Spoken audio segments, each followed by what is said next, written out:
हमारे पेरेंट्स ने कभी ना कभी हमारे लिए या तो एलआईसी का पॉलिसी लिया होता है, और अगर नहीं लिया होता तो वो एक डिफरेंट चीज है। और हमारी खुद की फैमिलीज में भी कोई ना कोई तो इंश्योरेंस वाला होता ही है जो हमें एलआईसी का पॉलिसी जरूर कहता है कि आप ये जरूर लीजिए। अब क्या है कि हम तो पॉलिसी का प्रीमियम पे करते रहते हैं, पे करते रहते हैं, पे करते रहते हैं, 1 साल, 2 साल, 3 साल, 4 साल, 5 साल, लेकिन हमें कुछ टाइम बाद पता चलता है कि यार ये मैं कहाँ फंस गया। और वो क्या करते हैं कि 2-3 साल बाद प्रीमियम देना ही बंद कर देते हैं। तो एक एग्जांपल लेते हैं, आपने कोई एलआईसी का इंश्योरेंस ले रखा है और आप उसका अमाउंट पे कर रहे हैं, लेकिन आप सोच रहे हो अमाउंट है वो वर्थ नहीं है, मतलब कि अमाउंट मुझे लगता नहीं कि इसके लिए इतना इन्वेस्ट करना जरूरी है, या मतलब इतना पे करना जरूरी है, मुझे लगता नहीं, और आप उसको क्विट करना चाहते हो, तो आप क्या करोगे? अगर आपने उस पॉलिसी के अंदर 3 साल तक प्रीमियम भरा हुआ है तो आप उस पॉलिसी को सरेंडर कर सकते हो, तो आप एग्जिट जरूर हो जाओगे, आपको क्या मिलेगा? एक सरेंडर वैल्यू मिल जाएगी। बट सरेंडर करने से पहले पहले हम जान लेते हैं कि क्या क्या चीजें खत्म हो जाएंगी। आपकी फर्स्ट ऑफ ऑल चीज क्या है कि लाइफ इंश्योरेंस का कवरेज जो है वो खत्म हो जाएगा, मतलब डेथ बेनिफिट जो था वो नहीं मिलने का। सेकेंडली, आपने जो टैक्स बेनिफिट लिया है एटीसी के अंदर वो आपको वापस करना पड़ेगा। यूलिप प्लान के अंदर आपको जैसे 5 ईयर्स तक पे करना होता है, और आपने पॉलिसी सरेंडर करा दिया है तो आपको अमाउंट जो है वो टैक्स बेनिफिट जो आपको मिला था एटीसी के अंदर वो आपको वापस पे करना होगा।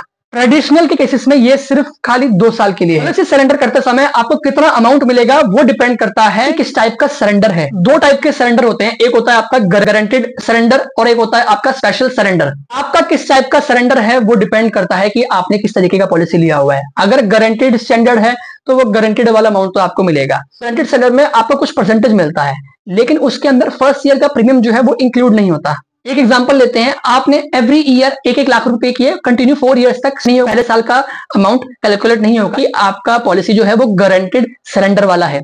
तो इसमें क्या है कि आपको जो रिमेनिंग 3 लाख रुपीज है उसका 30% मिलेगा, लगभग 90,000 रुपए आपको मिलेगा। स्पेशल सरेंडर समझने से पहले हम 2 चीजें समझ लेते हैं, एक है आपका पेड अप वैल्यू, दूसरा है आपका टोटल पेड अप वैल्यू। अगर आपने पॉलिसी के 3 साल प्रीमियम पे किया है और 4th ईयर में आप पॉलिसी का प्रीमियम पे नहीं करते हैं तो आपकी पॉलिसी लैप्स कर जाती है, इसको हम बोलते हैं पेड अप पॉलिसीज। एक एग्जांपल लेते हैं, अगर आपका सम इंश्योर्ड 10 लाख का है, आपको 20 साल तक अमाउंट पे करना है, लेकिन आपने खाली 10 साल तक दिया है, तो इस केस में आपकी पेड अप वैल्यू होगी 5 लाख रुपए। और अगर बीच में इस कंपनी ने कोई बोनस अनाउंस किया है तो वो 5 लाख रुपए के अंदर इंक्लूड हो जाएगा और वो बन जाएगा टोटल पेड अप वैल्यू। तो हमारा जो पेड अप वैल्यू होता है वो एक परसेंटेज होता है टोटल पेड अप वैल्यू का। यार वो लेकिन कितना अमाउंट मिलेगा वो डिपेंड करता है आपकी पॉलिसी के ऊपर, लेकिन पहले 2 साल आपको 0 मिलता है, 3 से 8 साल के बीच वालों को 50% मिलता है, और 12 और 13 के लिए 75 से 80% तक मिलता है। देखो भाई ये सब तो ठीक है, मतलब कि ये तो पॉलिसी का डिटेल हो गया, कितना मिलेगा कितना नहीं मिलेगा, लेकिन पॉलिसी को सरेंडर कर सकते हैं, और करें कैसे? ऑनलाइन कर सकते हैं, ऑफलाइन कर सकते हैं, ये भी जानते हैं, बताता हूं मैं।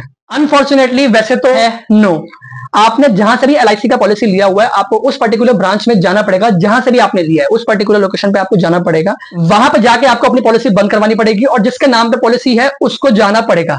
अगर आपने ब्रांच जाने का मूड बना लिया है और आप पॉलिसी को कैंसिल करना चाह रहे हो तो कुछ डॉक्यूमेंट्स आपको चाहिए होंगे, आपको ब्रांच में जाके देने होंगे।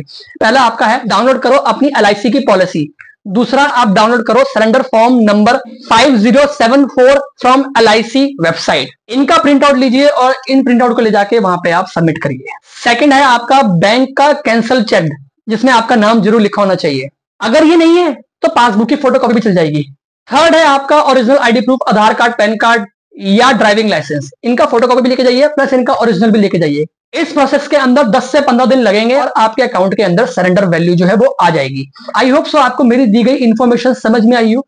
अगर समझ में आई है, वैल्यूएबल लगती है, तो आप मेरे चैनल को सब्सक्राइब कर लीजिए जिसका नाम है फाइनेंस अमन, प्लस बेल आइकन को दबाना मत भूलिए। और अगर आप कोई हेल्थ इंश्योरेंस, लाइफ इंश्योरेंस या किसी भी तरीके का इंश्योरेंस परचेस करना चाहते हैं तो आप हमसे भी कॉन्टेक्ट कर सकते हैं, डिस्क्रिप्शन में आपका नंबर जो है वो अवेलेबल है। मिलते हैं ऐसे ही नेक्स्ट वीडियो में, till then take care, bye bye, good bye और बाय बाय।